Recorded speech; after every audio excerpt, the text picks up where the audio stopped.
Cruising down the We are here in the picturesque town of Franschhoek, and this is the second episode of Talking Cars. We are picking an absolute legend today. He is a motoring journalist, he's a motor racer, third generation actually, and also he's just an awesome guy to chat to. Huge Ferrari fan, and yeah, we're gonna have some fun. Michele Lupini, how are you, sir? Nice to see you, but Oh man, it's been a while, eh? too long, eh? It has, literally has. I'm so excited about this episode, and the reason being is because I'm talking to a proper petrolhead, and that's what I love. Would you say you are a self-indulged petrolhead? I don't think a self-indulged is destined. Well, I read something interesting, right? I heard you were born in the pits in East London as a third generation racer. All conceived in the pits. That's on my facts. But yeah, the Grand Prix in 1960. Okay. There were two Grand Prix. The fifth and the sixth South African Grand Prix. The fifth was in the beginning of January, and the sixth was in December. I was at the December one, and I wasn't it wasn't myself at the January one, but I arrived on the 30th of September. So work it out for yourself. Oh my goodness. Conception at a racetrack. That could only mean one thing. So Cars was your destiny. That was it. I was born into a family that raced cars. My father raced. My grandfather had a Formula One team at the time. Really? Yeah, his cars were racing in the Grand Prix. That's why we Wow. were there. Wow. What Yeah. team was that? It was called Michele Lupini, and it was a Cooper Maserati. In the first race, when I wasn't the first 1960 race, there was a Cooper Porsche in that race, and a Cooper Bristol, and the Ferrari. Yeah. That's the race at Sterling Moss. No, Paul 301. And the later one, he had his Cooper Maserati in time for that race. It arrived for John Love to drive. Wow. And that's the race that John Surtees, Jim Clark? No. Jim Clark. Sterling Moss won in a Cooper, in a Porsche. One of the few Porsche Grand Prix ever to be won. It wasn't World Championship, but still. But still, yeah. And I mean, these names that you're throwing about, these are absolute legends of Formula One racing. That's the pinnacle. Well, I'm writing a book on that at the moment. That should be out in March. There was a competition, a driving competition in Cape Town in 1900. And again in 1903, and then from the early after World War I, racing was very serious in South Africa. We had Grand Prix. After the Second World War, racing has been very strong ever since. We had our own Formula One series. The South African drivers were racing the cars from the previous year's World Championship winning cars. What year was this? In the 60s and 70s. Okay. For example, John Love and Dave Charlton and Basil van Rooyen would buy. Yes. They'd come to the Grand Prix and they'd buy the cars off the post-race paddock. The World Championship winning Lotuses and Brabhams, and they'd race those cars here. So in essence, it was the same as saying that to youngsters in South Africa today racing in last year's Red Bull and McLaren, etc. Wow. That was pretty much what was happening in South Africa in the 60s and 70s. That's crazy. Yeah, and it's all in the book. The book's going to be something that it reveals a lot of history that's been forgotten. Do you have a title yet? South African champion. South African champion. We're 3/4 of the way through. Classic. We're just putting it together now, so it'll be done. And then tell me, just off topic, what year did you get your license? Or what age were you? The day of my birthday. Yeah? 19th birthday, I think it was. So as soon as you turned legal? 1978, matric, yeah. And what was your first car? At that time, I was driving a double cab combi. A VW combi? Combi, a 71 double cab combi. Wow. It's pretty good. You learn to drift that thing. You could fill it up with lots of friends and get all your mates and smuggle people into Kyalami under the seat at the back. And that's exactly what you did? Oh yes, of course. Also, my dad had a spare 2002 Ti BMW, which was fantastic, and I spent a lot of time driving that. Isn't that the E9? The 222 Ti, I don't know those numbers. I've never okay, but I think that is, that's like the classic. Yeah, it's a classic. Yes. It was a 71 model, and it was like 7 or 8 years old by then, but that car was incredible. Is it? My dad had done a lot of work on it as well. modification stuff. So just like the handling, everything on that car was just that was fantastic. It was like little pocket rocket. it was a rocket. It took a long time for cars after the 1970s, the fuel disaster, to get back to that kind of performance. I can imagine. And probably the next generation of cars that was like that was probably the initial M3. Much later on, I would say the M3 took a long time to come to South Africa. We didn't get that actually. Eh? No, we didn't. We got didn't get we the got the original M3. homologate or the 333i. Back in those days, I was running my tuning business, so we were tuning all the proper cars. Okay. 16 valve cadet, for example. Oh my God, that was a fantastic car. Is it? And I used to buy all those cars to do the development work and then sell the kits to anyone who wanted something really special. Those were fantastic days. So I drove some fantastic cars back then. Rented a whole cadet GSI 1800, GSI 2 litre, Superboss. 16 valve. No, that 16 valve of ours was available a year and a half, 2 years before the Superboss ever came out. Really? And the Superboss could never match that car. The only thing the Superboss had better was the LS diff. We didn't do LS diff, but everything else on our car was a better developed car. Really? I believe. It was tested to be faster, and all the guys ever tested that car. I was going to ask now, did you drive both the Superboss and Yeah, obviously? I drove the Superboss. No, the Superboss was rough. Is it? Our car wasn't rough. Our Just car like was just smooth. Yeah, we did a lot of those cars. The guys loved those cars. I can imagine. And the other thing that also strikes me recently is the way that racing, just in general in South Africa, has declined also. Back in the day, I used to watch the Standing Group in touring cars and those things.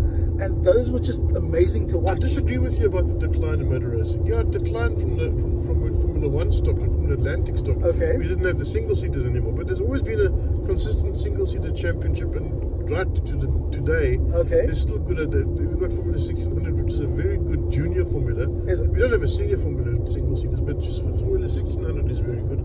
Touring cars, maybe there are not that many cars, but you tell me how many times there were more than 6 or 8 Class A cars in Group N. Yeah, that's also true. Once or twice. Yeah. Through the whole history, when they had 2 factory teams fully involved, and Delta was supplying the cadets, and BMW were doing the shadow lines. Yes.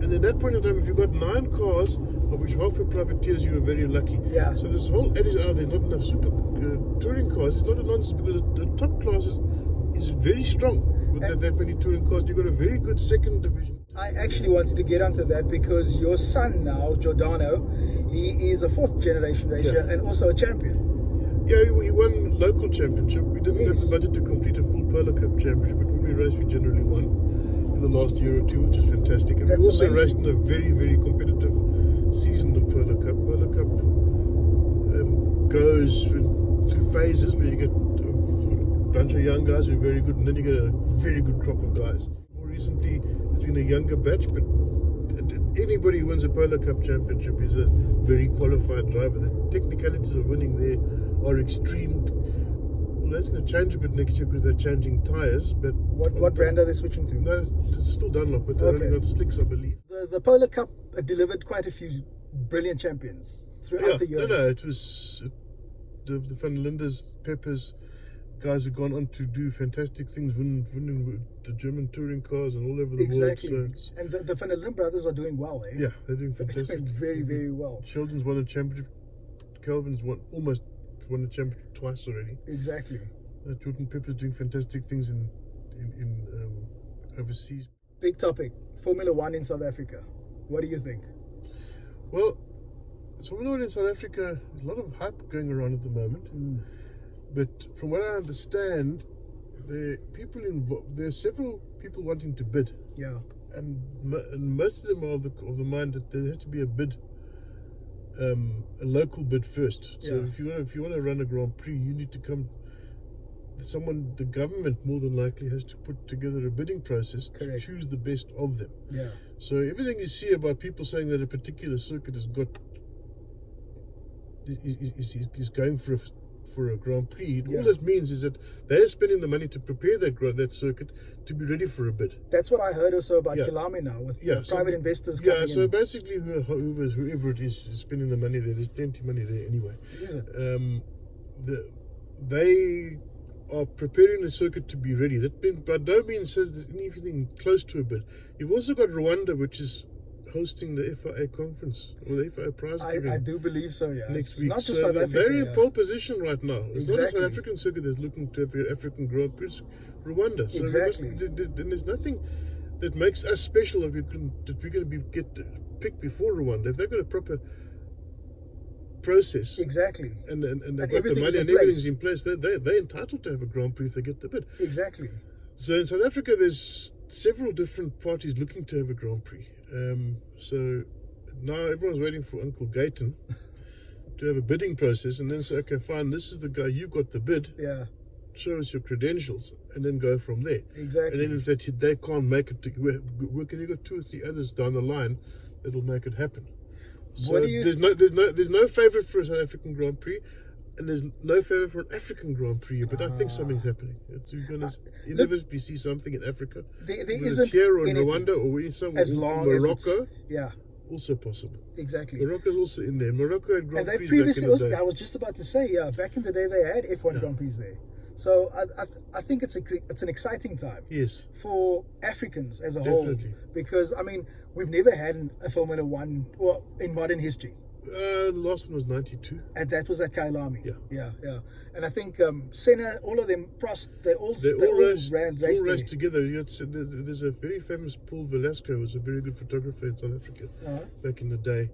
Picture of Senna, Schumacher and Prost in the same picture. Very few pictures like that around.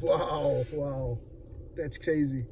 And then tell me, do you have any history with our only F1 champion, Jody Scheckter?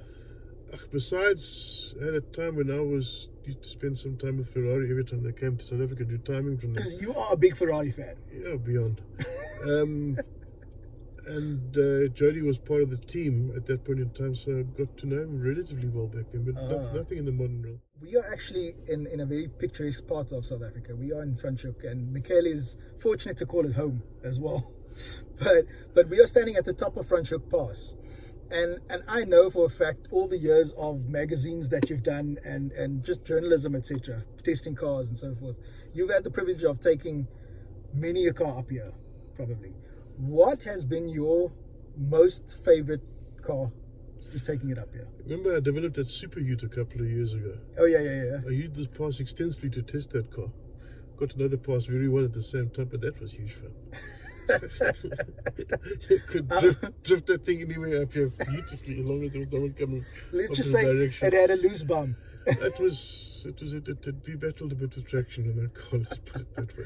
How much horsepower was that? 600 Gee, and no traction. and no traction. Off the line. Once it was going, it was actually fantastic because you yeah. could balance it. It was like riding a big old 500 two-stroke motocross bike. You could drive the car from the throttle complete. Okay, Wasn't kind on tires, but that's besides the point. getting back to the realm of production cars and stuff like that. I know you've driven Ferraris, you've driven all of those kind of cars. What would you say is, out of the modern sort of cars, would be your pinnacle? Well, I'm actually in a process of trying to find, I think I have found one, Is it? my favorite car of all time. Do you have a few? A lot of people on this one. A lot of people will disagree with me, but the E60 M5, the V10, Yeah. for me, was the ultimate. I had one for 2 or 3 years, and then we moved down here now too. Yeah. It's one of the things I had to sacrifice to get that little trick done. Do you know what they call that car? They don't call it the M5, they call it the Man 5. That car was the last. I'll tell you why I like that car. There's a lot of specific reasons. It was one of my favorite cars to plot its way onto the market when we were still running the magazines. I loved the arrival of that car. I got very entrenched with the BMW M guys in Munich. It was through doing it. I managed to predict the car almost 100% a long time before anybody else did. Really? And when it came, that car arrived at the very end. It was the final car when manufacturers were free to develop what they wanted. They didn't have these rules and regulations.